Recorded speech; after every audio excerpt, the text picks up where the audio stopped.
Complete exercise of the lesson why the elephant has a long nose। ये lesson number 5 है, class 3rd। आओ शब्द बनाना सीखें। Replace the words in bold. जो बोल्ड में दिए हुए ना, देखो ये जैसे वेरी बिग है, आपका ट्विक्स, ये बोल्ड लेटर है, बड़े लेटर है। तो बड़े बड़े काले जो बोल्ड में मोटे अक्षरों में लिखे हुए हैं ना, जो इनको हमें रिप्लेस करना है, बदलना है। इसकी जगह दूसरा वर्ड लेना है। और कहाँ से लेना है? इस बॉक्स में से चूज़ करना है। वो कौन सा चूज़ करेंगे? जो उसका सिनोनिम होगा। सिनोनिम क्या होता है? समानार्थी शब्द, उससे मिलता हुआ जो शब्द है उसकी जगह बदल कर हम वो लिखेंगे with a correct word from the box. Box में शब्द दिए गए, इनमें देखे आपने। There was a very big bargad tree. वहाँ एक बहुत बड़ा बरगद का पेड़ था। वेरी बिग की जगह हम क्या लगाएंगे? ह्यूज।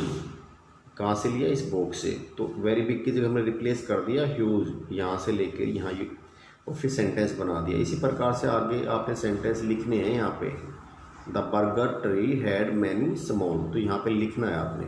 और ट्विक्स की जगह बदल करके हमने क्या लिखना है? ब्रांचेज। ट्विक्स होता है टहनियाँ, तो ब्रांचेज भी टहनियाँ होता है। ग्रोइंग ऑन इट्स ट्रंक, ये यहाँ पे लिख देना है। आगे देखिए, हमने खाली मैंने इसको चेंज कर रखा है, बाकी आपने ये देख के लिखना है, नया सेंटेंस बनाना है। होम्स होता है घर, रहने के लिए जगह। पक्षियों के इसमें जो नेस्ट है, ये पक्षियों के घर होते हैं। घोंसले जो हैं पक्षियों के घर होते हैं। तो नेस्ट को हम चेंज करेंगे, होम्स को हम चेंज करेंगे नेस्ट के साथ। आगे आपका जो दे रखा है आउट ऑफ हार्म, मीन्स कोई नुकसान नहीं हुआ। इसका मतलब सेफ़ है, कोई नुकसान नहीं हुआ। आउट ऑफ हार्म मतलब खतरे से बाहर है, नुकसान से बाहर है, तो सेफ़ है। तो हमने वहाँ से जो चूज़ किया वर्ड सेफ़ है। द बर्ड्स फेल्ट सेफ, पक्षियों ने सेफ महसूस किया इन देयर नेस्ट, अपने घोंसलों में। केम बैक मीन्स वापस आ गया, इसका मतलब रिटर्न। इसका क्या मीनिंग बनेगा? रिटर्न। तो देखिए यहाँ पे लेट अस स्पेल वेल। आओ ठीक से स्पेलिंग लिखेंगे। स्पेलिंग ठीक करना इसमें आना चाहिए आपको, यही सिखाया गया है इस एक्सरसाइज के द्वारा। Add ing to these words, इन शब्दों के साथ में ing जोड़ना। लुक तो लुकिंग हो गया, पुल का पुलिंग हो गया, आस्क का आस्किंग हो गया, स्टार्ट स्टार्टिंग, वेट वेटिंग। यहाँ पर भी ing जोड़ना है, लेकिन इसमें क्या अंतर है और उसमें क्या अंतर है, ये आपने सीखना है। When an action word ends with A vowel, कोई भी एक्शन वर्ड यदि वोवेल के साथ में ख़त्म होता है, एंड ए कॉन्सोनेंट, और साथ में कॉन्सोनेंट। जैसे देखिए लास्ट लेटर पी है, इसके पहले ई दे रखा है कॉन्सोनेंट, कॉन्सोनेंट से पहले वोवेल दे रखा है। टी है, टी अंतिम जो है कॉन्सोनेंट वो टी है, इससे पहले क्या है? यू, एक वोवेल है। पी से पहले ओ है, वोवेल है। पी से पहले ए है, वोवेल है। एन से पहले आई आया हुआ, ये वोवेल है। तो ऐसे यदि लास्ट कॉन्सोनेंट से पहले कोई वोवेल दिया हो तो उसको हम डबल करते हैं, लास्ट के कॉन्सोनेंट को डबल करके ing लगाएंगे। देखो स्टेप का स्टेपिंग, डबल पी ing हुआ यहाँ पे। कट का कटिंग, सी डबल टी हो गया यहाँ पे। स्टॉप का स्टॉपिंग, डबल पी हो गया। तो ये डबल पी या डबल कोई भी लास्ट का कॉन्सोनेंट कब होता है? जब आपके लास्ट के कॉन्सोनेंट से पहले कोई वोवेल दिया होता है और आप उसमें कोई सफिक्स जोड़ना होता है ing जब। तो रैप का रैपिंग हो गया, विन का विनिंग हो गया, डबल एन डबल पी, इस प्रकार से ये डबल हो जाएंगे। ये आपने इसमें सीखना था। आगे आपका दे रखा है right tick the correct answer, जो ठीक आंसर है उसमें राइट टिक करना है। The baby elephant was very inquisitive होता है वेरी क्यूरियस, जिज्ञासु, कुछ ना कुछ जानने की इच्छा रखना। तो ये इंक्विजिटिव आएगा क्योंकि बेबी एलिफेंट वॉज वेरी क्या था? इंक्विजिटिव था, नोटी नहीं था, शरारती नहीं था, वो क्या था? Inquisitive. The baby elephant wanted to know what, the baby elephant जानना चाहता था, टू नो मीन जानना चाहता था, व्हाट द क्या जानना चाहता था? Crocodile had for dinner, crocodile जो है डिनर में क्या लेता था, ये जानना चाहता था। तो ये इसमें भर देंगे। The baby elephant went, baby elephant गया, कहाँ पर गया? To the Limpopo river, Limpopo river पर गया। The crocodile caught, the crocodile ने पकड़ लिया, क्या पकड़ लिया क्रोकोडाइल ने? सभी बच्चों को पता ही है इस बात का। Nose of the elephant, elephant की नोज को पकड़ लिया। तो ये ऑप्शन आपके आएगी, इस पर राइटिंग कर देंगे। आगे है answer the questions. How long was the elephant's nose many years ago. बहुत सालों पहले एलिफेंट की नोज कैसी थी? एक बूट जैसी थी, जूते के आकार की, छोटी सी। तो it was only the size of a boot. Where did the baby elephant find the crocodile. Baby elephant crocodile कहाँ पर मिला? The baby elephant find the crocodile in Limpopo river. What did the baby elephant step on while walking along the edge of the river? जब वो नदी के किनारे किनारे चल रहा था बेबी एलिफेंट, तो उसका पैर किस पर पड़ा? The baby elephant stepped on the crocodile. तो उसका बेबी एलिफेंट का पैर एक क्रोकोडाइल के ऊपर पड़ा। आगे देखिए, नेक्स्ट है 4। What did the baby elephant think it to be? जब उसका पैर उस पर क्रोकोडाइल पर पड़ा तो बेबी एलिफेंट ने क्या सोचा? उसको लगा था कि ये लकड़ का कोई लठ है, मतलब बड़ा सा भारी पेड़ का जो तना टूटा हुआ है, ए लॉग ऑफ वुड, उसने ये लगा था। How did the elephant's nose become so long? किस प्रकार से एलिफेंट की जो नोज है उतनी बड़ी बन गई थी? Complete the sentences. सेंटेंसेस को कंप्लीट करें। Once a crocodile caught the baby elephant by its nose. The baby elephant pulled his nose back with the crocodile, but the crocodile did not let it go. They pulled the nose from both sides, and the elephant's nose kept stretching and stretching. Complete the sentences. In sentences को complete करें।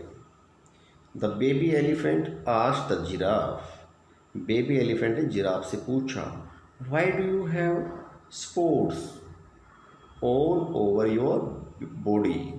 आपकी पूरी body पर धब्बे क्यों हैं? तो क्या पूछा था बेबी एलिफेंट ने उससे? Why do you have spots, giraffe से पूछा था।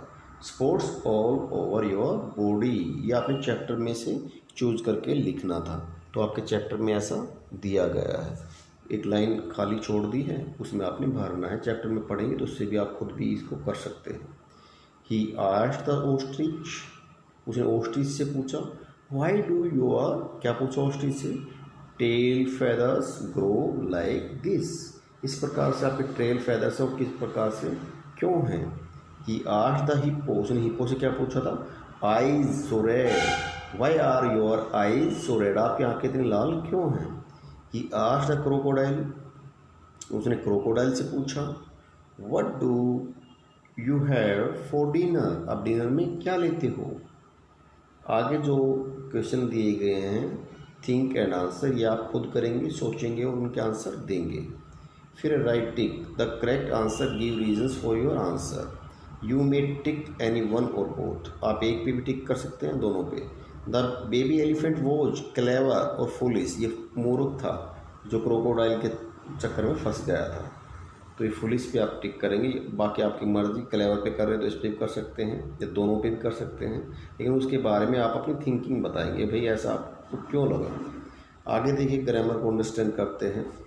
प्रेजेंट और पास्ट टेंस इसमें आपने सीखना है, present and past tense. Read these sentences, और इन सेंटेंसेस को पढ़ते हैं। अभी फर्स्ट सेंटेंस आप देख रहे हैं स्क्रीन पर, ये जो पिंक कलर में वर्ड्स दिए हुए हैं ये आपकी वर्ब्स हैं। It rains a lot in winter, अब रेन होती वर्षा होना, तो ऐसा लग गया, इसका तो प्रेजेंट इंडेफिनिट टेंस है। ऐसी है ये से लगी हुई जो वर्ब होती है प्रेजेंट इंडेफिनिट टेंस में आती है, और वो भी आपका जो सब्जेक्ट ही सी इट होता है, जैसे इट है तो इसमें रेन्स आया तो प्रेजेंट इंडेफिनिट टेंस है। द ओल्ड लेडी वॉक्स, अब ये वॉक्स है प्रेजेंट इंडेफिनिट टेंस है। गो है, आई गो टू स्कूल बाय बस, तो गो है प्रेजेंट की वर्ब की फर्स्ट फॉर्म आई है, इसका प्रेजेंट टेंस है क्योंकि इसके आगे कोई भी हेल्पिंग वर्ब नहीं है। गो के आगे इज, एम, आर, वॉज, वो कुछ भी नहीं है, तो ये प्रेजेंट का इंडेफिनिट टेंस माना जाएगा। विल या शैल भी नहीं है क्योंकि मॉडल से पहले, मतलब वर्ब की फर्स्ट फॉर्म से पहले मॉडल दिया हो तो दूसरा टेंस होता है। लेकिन यदि कोई भी हेल्पिंग वर्ब नहीं दे रखी फर्स्ट फॉर्म हो तो ज़रूर वो आपका प्रेजेंट इंडेफिनिट टेंस ही है। These sentences are in the present tense, ये सभी सेंटेंस प्रेजेंट टेंस में हैं।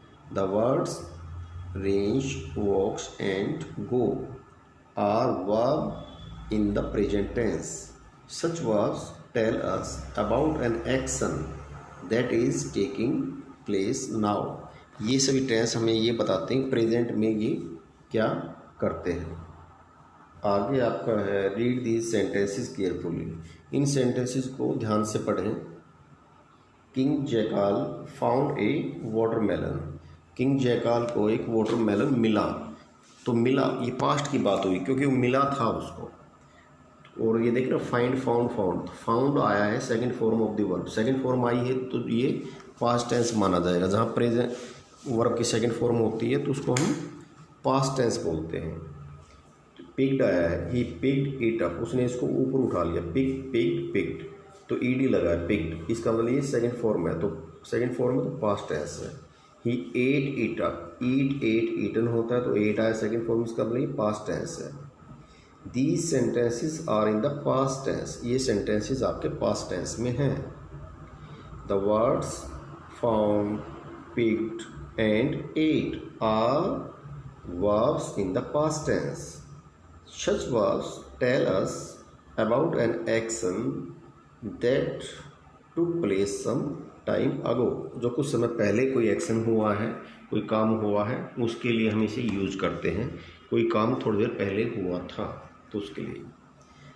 आगे आपका नेक्स्ट एक्सरसाइज है complete the sentences in the present tense में भरना है इनको। प्रेजेंट टेंस में भरेंगे या तो एस या ई एस वाली वर्ब लगाएंगे या फर्स्ट फॉर्म लगाएंगे। द बॉयज़, ये अब ये द बॉयज़ जो आपका जो सब्जेक्ट है प्लूरल है, बॉयज़ आया हुआ है, एस लगा हुआ है, तो ये द बॉयज़ प्लूरल है, लड़के जो ज़्यादा थे इसलिए, तो इसमें प्ले आएगा। अब इसमें ऐसे नहीं लगेगा क्योंकि यहाँ प्लूरल है तो यहाँ आपकी फर्स्ट फॉर्म आएगी। यदि यहाँ पे सिंगुलर होता तो यहाँ पे आपकी जो एस या इस वाली वर्ब आती।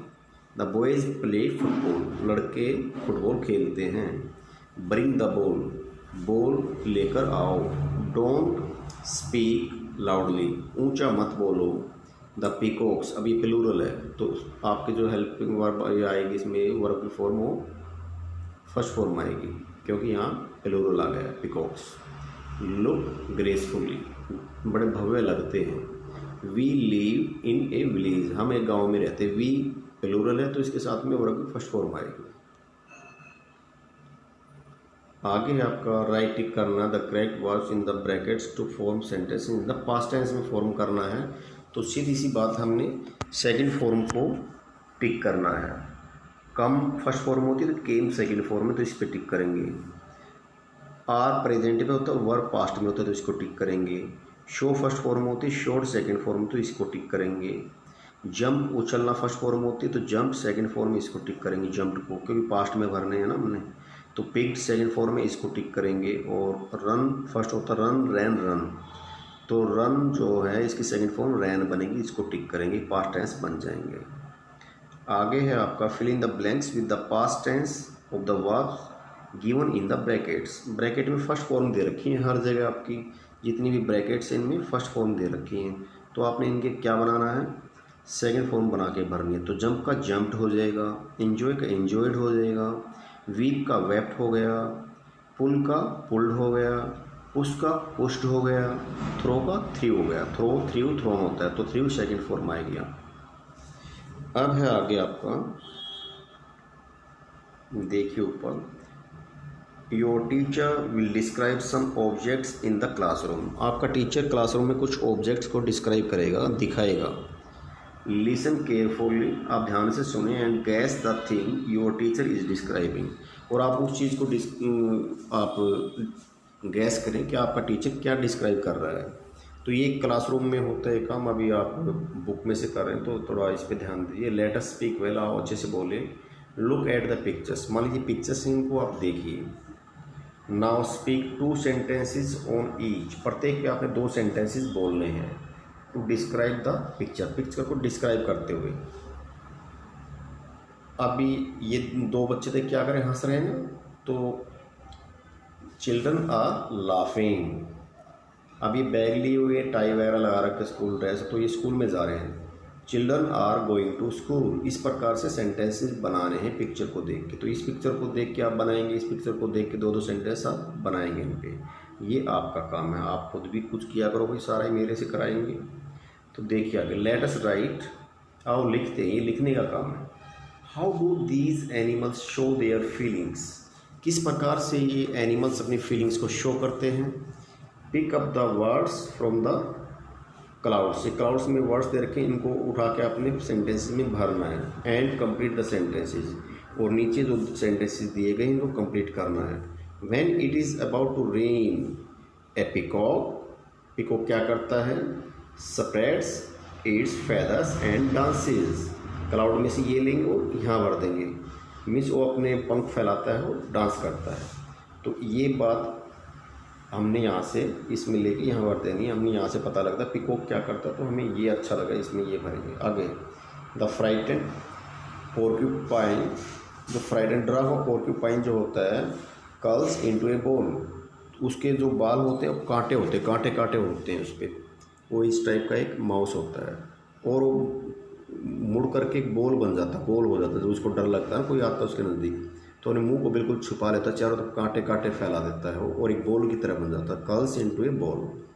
तो ए डॉग, डॉग क्या करता है, वैग्स इट्स टेल, तो यहाँ पे जो है वैग्स इट्स टेल्स यहाँ से ले आए, कर्ल्स इनटू द बॉल वो यहाँ से ले आए, यहाँ भर दिया है। तो इस प्रकार से पूंछ हिलाता है, a dog wags its tail, पूंछ हिलाता है। व्हेन इट इज़ हैप्पी, जब ये खुश होता है।